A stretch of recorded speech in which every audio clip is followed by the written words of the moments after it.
αναγνωρίζει ταυτά. Σόφρονας πολίτας διεπιτεάζει τους θεούς. Και ο γλυκώσει ούτως ώστε η πατήρου με κοκτέιλ γέννηση ως ανατραστής κίνητας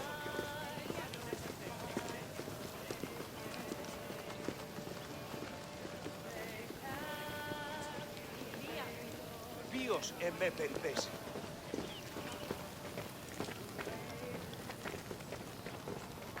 Τι στον κόρακαν.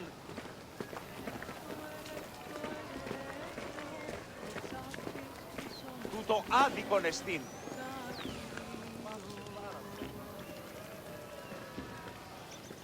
Ουρ δύναμε πιστεύειν τούτο.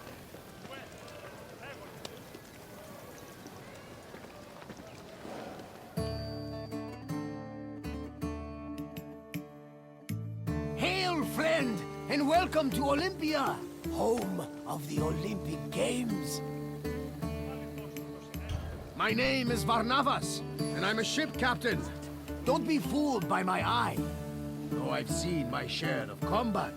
I mostly stick to trading these days.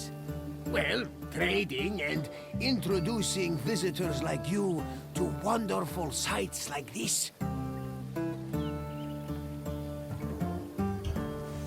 I've often dreamed of competing in the games. if my sight was better, my legs and arms were stronger, And my coin purse was fatter. But that is not what the gods want. So I continue making the best of the path they've laid out for me. We're standing in the main section of Olympia, where the Olympic Games themselves took place. Over the course of the festival, athletes competed against each other for prestige and glory, to honor themselves and their cities. enjoy your visit, friend. I'll check in when you're done to make sure You've been paying attention.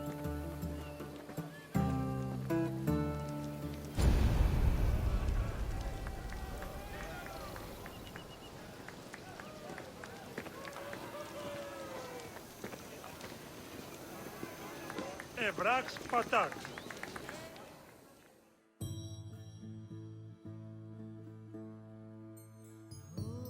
The first day of the Olympic Festival began with a swearing-in ceremony for the participating athletes, trainers, and judges. The ceremony took place in front of the altar of Zeus Horkios, or Zeus of the Oath. Athletes would swear that they would follow the Olympic rules, while judges promised to be fair and unbiased. Then the competitions began, starting with a contest between heralds and trumpeters over who would have the privilege of announcing the games. The first day's athletic competitions consisted of wrestling, running, and boxing events for the youngest athletes, aged 12 to 18.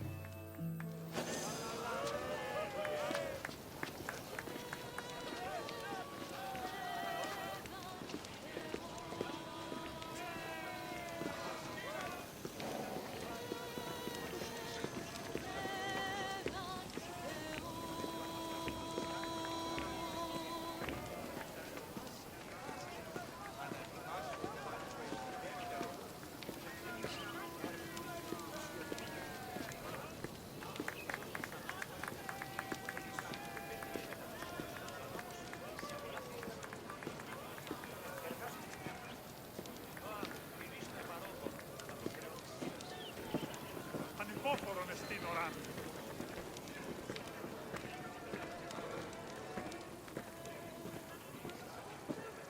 Ποιος ο υπέτειος. The second day began with a grand procession into the Hippodrome to celebrate the start of the popular equestrian events. The most anticipated and spectacular of these was the Quadriga, a four-horse chariot race. Horse racing events were unique in that the winner was not the most skilled jockey, but the owner of the fastest horse or chariot. The Spartan princess Kaniska once took advantage of this loophole to skirt the rule that women weren't allowed to compete and earned 2 Olympic victories in the process. The rule also allowed for occasionally strange results, like in 416 BCE, when the statesman Alcibiades entered 7 chariots into a race and won 1st, 2nd, and 4th place. After the equestrian competitions, the 40,000 spectators migrated to the stadium to watch the pentathlon events. When the day's events were over, funeral rites were performed for the hero Pelops, the mythical founder of the Olympic Games. The night ended with a celebratory feast and a great parade in honor of the day's victors.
Victory at the Olympic Games was one of the highest honors a mortal could achieve, and there were several ways to immortalize that honor. Some athletes had statues erected of themselves, while others commissioned poets to write them victory odes. Oral tradition was very important to the Greeks. These odes, called epinikia, were often composed by the finest poets in the land, such as Pindar, Simonides, and Bacchylides. They were usually played at banquets and celebrations attended by the triumphant athlete or upon his departure from Olympia. Τι στον κόρα κάνουν.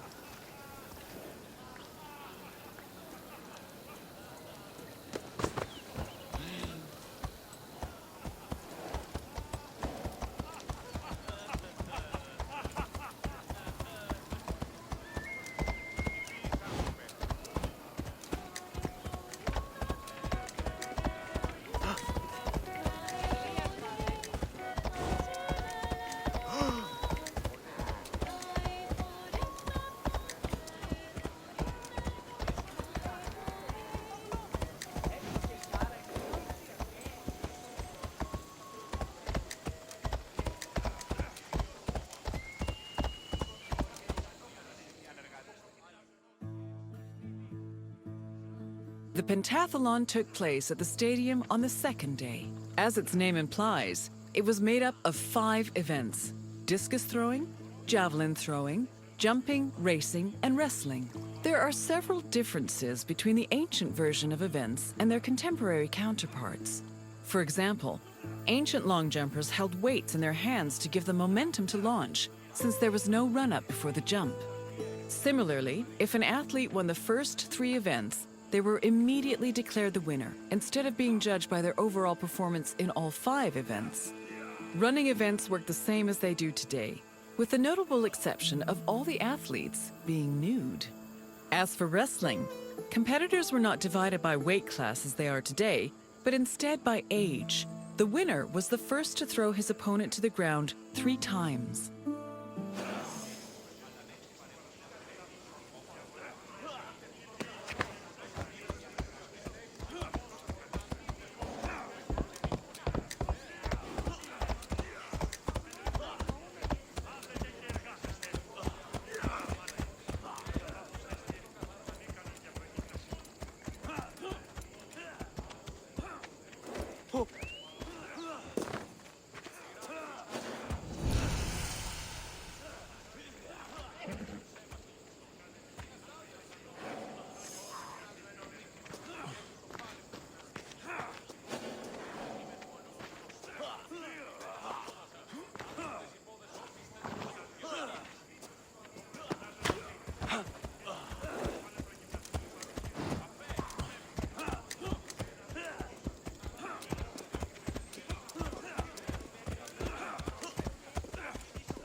Day 3 started with the most important event of the festival. A procession of Hellanodikai, ambassadors, competitors, and animals made their way to the great altar in front of the Temple of Zeus. The animals were then offered as the official sacrifice of the festival. The afternoon of Day 3 was dedicated to foot racing events. Running was the oldest event of the Games, and in fact was the only event at the first Olympics. The main race was called the Stadion, which was a sprint of around 180 meters. The winner was granted the honor of lending his name to the 4-year period between the Games. This period was known as the Olympiad. The 4 years that followed the first Games in 776 BCE were known as the Olympiad of Coroebus of Elis, the first Olympic champion. Once all the competitions were over, a public banquet was held in the Prytaneon to celebrate the day's victors.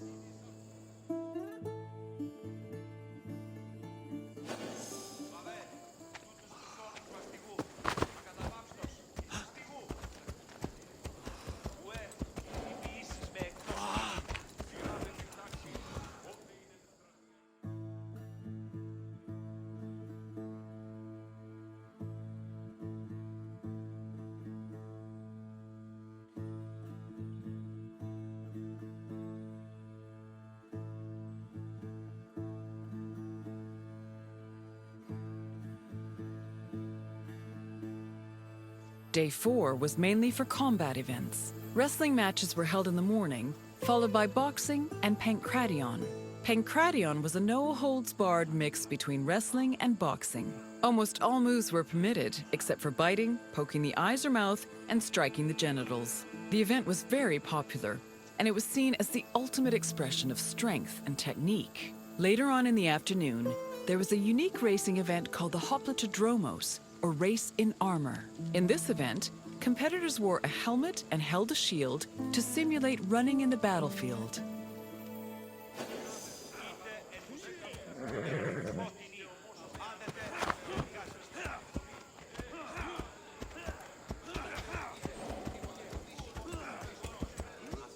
The Hellenodikai, or judges of the Greeks, were both the game's adjudicators and their organizers. They hailed from Elis, the city in charge of the sanctuary of Olympia, and new judges were elected each Olympiad. They had several responsibilities. Before the game started, they decided which athletes would be allowed to compete and supervise their training. They also drew lots to make the competition brackets. During the games themselves, they picked the winners and kept an eye out for foul play. For the latter, they were assisted by stick and whip-wielding umpires who stood near the athletes and punished them if they were caught cheating.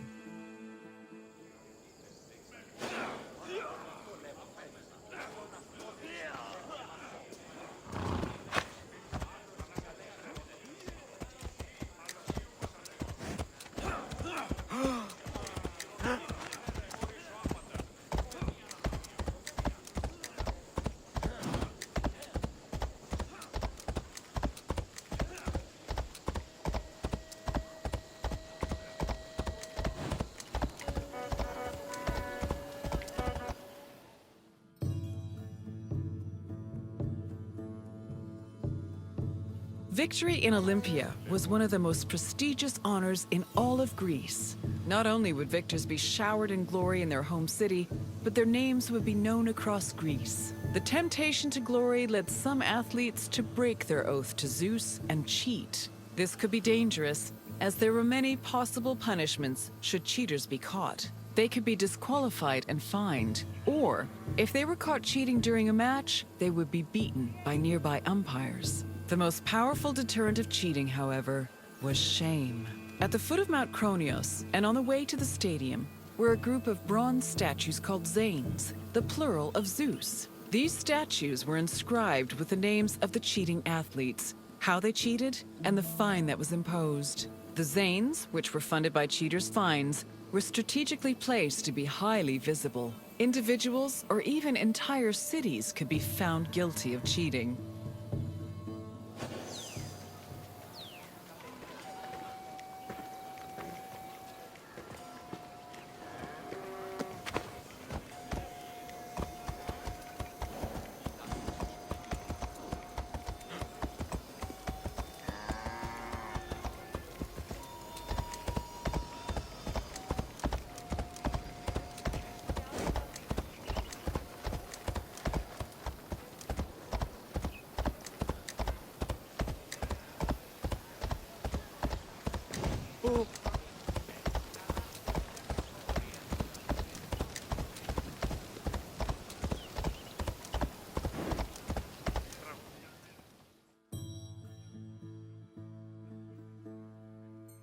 The Prytaneion was the administrative center of the cult of Olympia and the Olympic Games.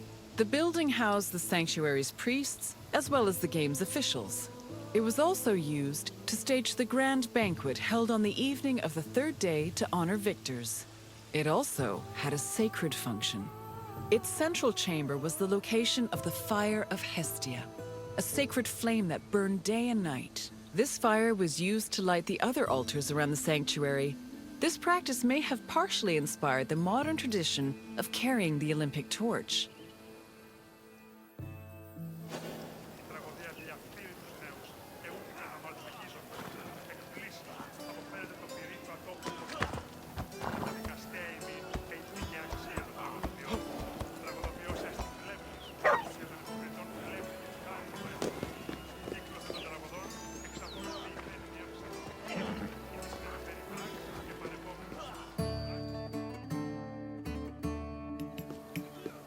hello again! I hope you enjoyed your visit. With their spectacular events and lavish banquets, the Olympic Games were a feast for the senses. I am certain even Zeus himself was entertained by the festivities. Now, is there anything else you'd like to do?